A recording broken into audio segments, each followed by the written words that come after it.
हाँ जी, नमस्कार दोस्तों, धूम स्टडी पॉइंट में आपका स्वागत है। मोटर से रिलेटेड इंटरव्यू में पूछे जाने वाले क्वेश्चन लाया हूँ। चलिए जान लेते हैं कौन से क्वेश्चन है। क्वेश्चन नंबर 1, 3 फेज मोटर कितने एचपी तक के आते हैं? Answer, 3 phase motor normally company से 0.25 एचपी से 560 एचपी तक के आते हैं, लेकिन इससे भी बड़े एचपी में मोटर बनाए जाते हैं जिसको चलाने के लिए वोल्टेज की वैल्यू इंक्रीज किया जाता है तथा 3 फेज 440 वोल्टेज से चलने वाले मोटर थे। अब उनकी वोल्टेज को बढ़ाकर करंट कम करके चलाने वाले में बदल कर के चलाया जाता है। जैसे मैंने रिलैक्सो में काम किया जिसमें चप्पल बनता है, इसमें मैंने नीडर मशीन पर 300 एचपी से 500 एचपी तक की मोटर को ऑपरेट किया है। इससे छोटी भी मोटर जो कि 1 एचपी, 2 एचपी, 5 एचपी, 10 एचपी इत्यादि मोटर, छोटे छोटे और बड़े से बड़े मोटर मैंने ऑपरेट किया है। चलिए इसके बारे में समझ चुके होंगे। चलते हैं नेक्स्ट क्वेश्चन पर। Question number 2, single phase motor कितने एचपी तक के आते हैं?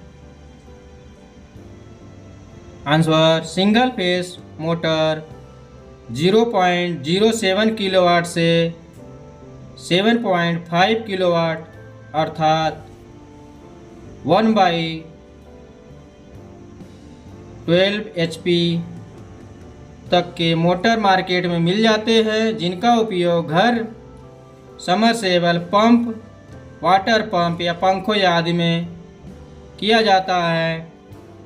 कंपनी में सिंगल फेस इंडक्शन मोटर बहुत ही कम यूज होता है क्योंकि पावर कंपोजिशन 3 फेज मोटर की अपेक्षा ज़्यादा होता है।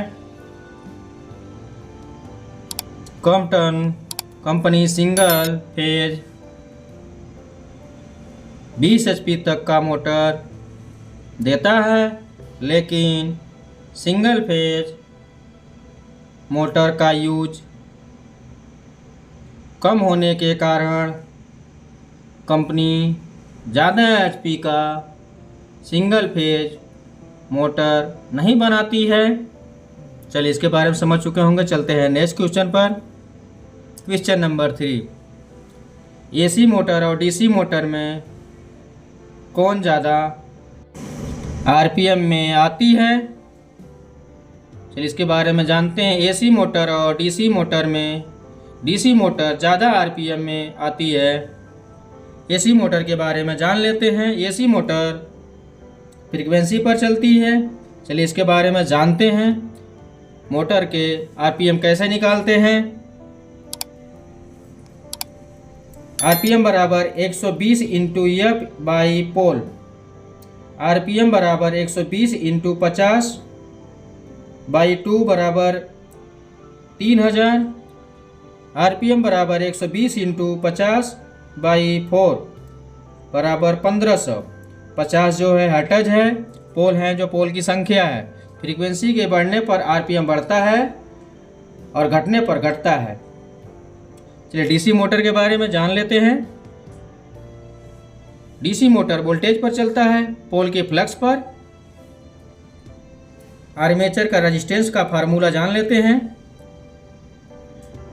न्यूट्रल बराबर V minus LA RA by cos phi.